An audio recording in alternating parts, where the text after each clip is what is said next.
Once upon a time, a princess named Snow White lived in a castle with her father, the king, and her stepmother, the queen. Her father had always said to his daughter that she must be fair to everyone at court. Said he, people come here to the castle when they have a problem. They need the ruler to make a fair decision. Nothing is more important than to be fair. The queen, Snow White's stepmother, knew how much this meant to her husband. At the first chance, she rushed to her magic mirror. "Mirror, mirror, on the wall," said the queen. "Who is the fairest of them all?" "Snow White is the fairest of them all," said the magic mirror. "What?" yelled the queen. "No one is more fair than I. The queen must have the best of everything, everyone knows that. What could be more fair?" "Snow White is the fairest of them all," repeated the magic mirror. "What do you know, you're a mirror," roared the queen. And she stormed off. Still, the queen was bothered. So bothered was she that the queen decided to be rid of the girl, once and for all. "I cannot wait another day," she declared. The queen called for her servant, a huntsman. "Find a reason to take Snow White deep into the woods," she said, pointing her long finger at the servant. "Then kill her." The huntsman was shocked. But she was the queen, and what could he do? The next day he took Snow White into the woods. As he drew his knife to slay her, Snow White turned around. "Look," she said, taking something out of her pocket. "You have always been good to me."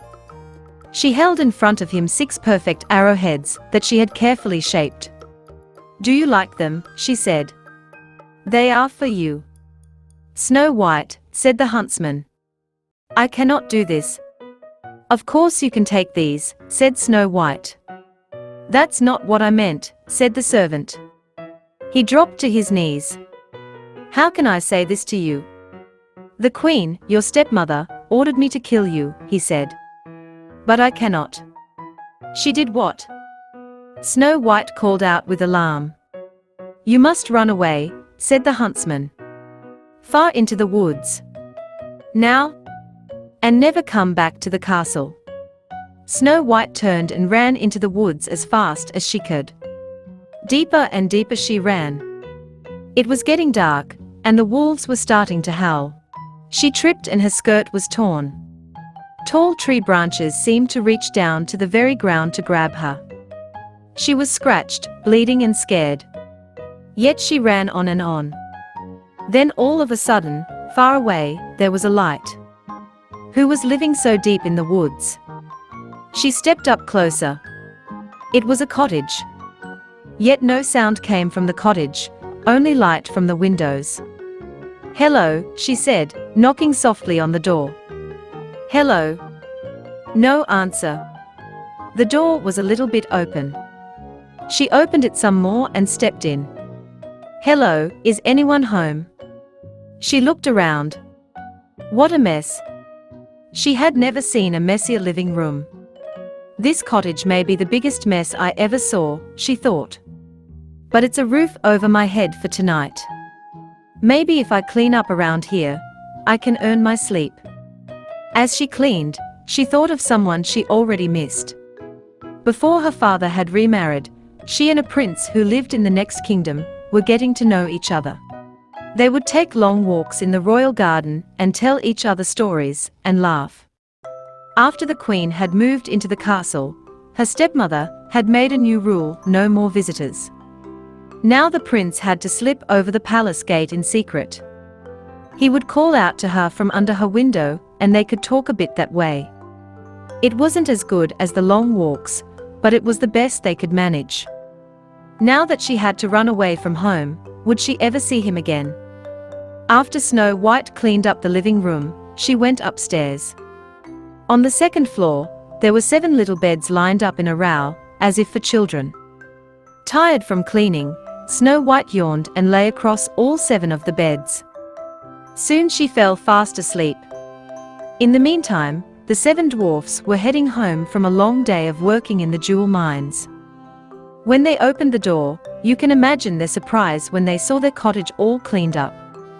"What kind of magic is this?" said one of the dwarfs, whose name was Document.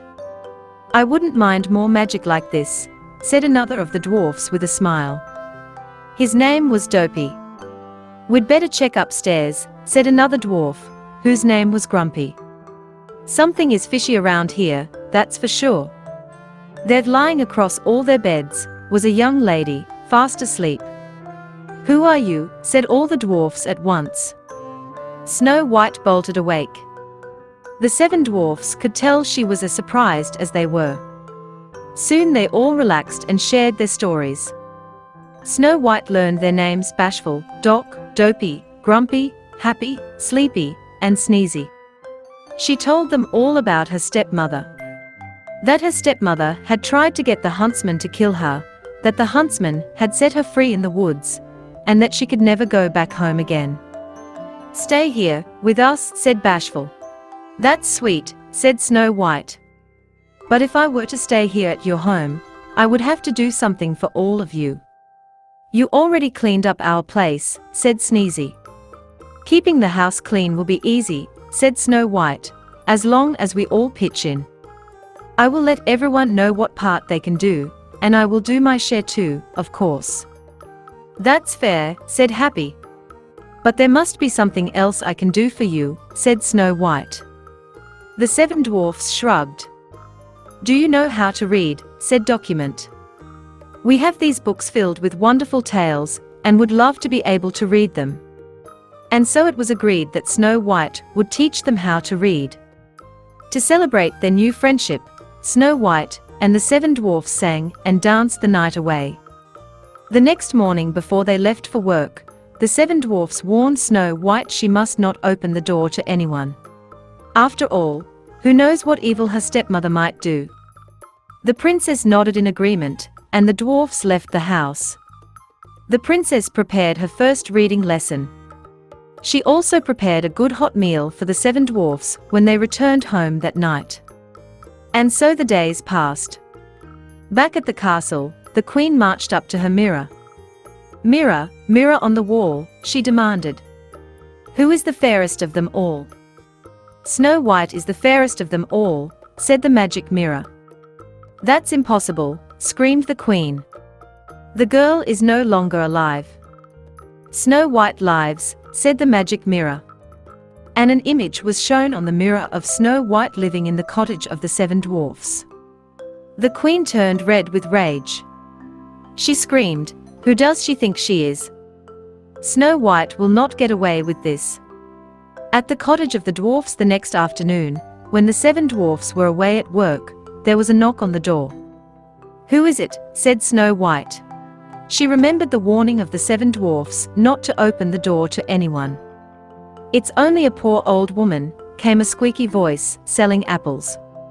Yet it was the evil queen, disguised as an old woman. "It's raining out here, my dear," said her voice through the door. "Please let me in." Poor thing, thought Snow White, having to go door to door selling apples in the rain. And so she opened the door. "Take a look at this big red apple," said the old woman, who, as you know by now, was really the queen in disguise. She held the red apple close to Snow White's face. "Lovely, my dear, isn't it?" "I would like very much to buy your apple," said Snow White. "But I have no money." "That fine comb in your hair will make a good trade," said the old woman. "Well, all right then," said Snow White. She took the comb out of her hair and gave it to the old woman, who then gave her the apple. Snow White took a big bite. Alas, the fruit was poisoned. At once, Snow White fell to the ground in a deep sleep. "Yes," shouted the queen, pumping the air with her fists. Just then the door flew open. In marched the 7 dwarfs, home from the day's work. Shocked indeed they were to find Snow White lying on the floor, and what must be her stepmother beside her, laughing. They chased that evil queen out the door, and into the storm. Up to the very top of a mountain they chased her. All of a sudden, lightning hit the mountain. The queen fell, and she was never seen again. But there was nothing to help poor Snow White. She stayed absolutely still in her deep sleep. The 7 dwarfs gently lifted her into a glass coffin. Day and night they kept watch over her. One day, the prince happened to pass through. Ever since he had learned that Snow White was missing at the castle, he was searching for her, far and wide. Now he had finally found her, but in such a state. The prince pulled open the glass coffin. Her face seemed so fresh, even in that deep sleep. He gently took one of Snow White's hands in his own and kissed it. At once, Snow White's eyes opened. With love's first kiss, the evil queen's spell was forever gone. Now nothing stood in the way for Snow White and the prince to be together forever. They returned to the prince's kingdom and lived happily ever after.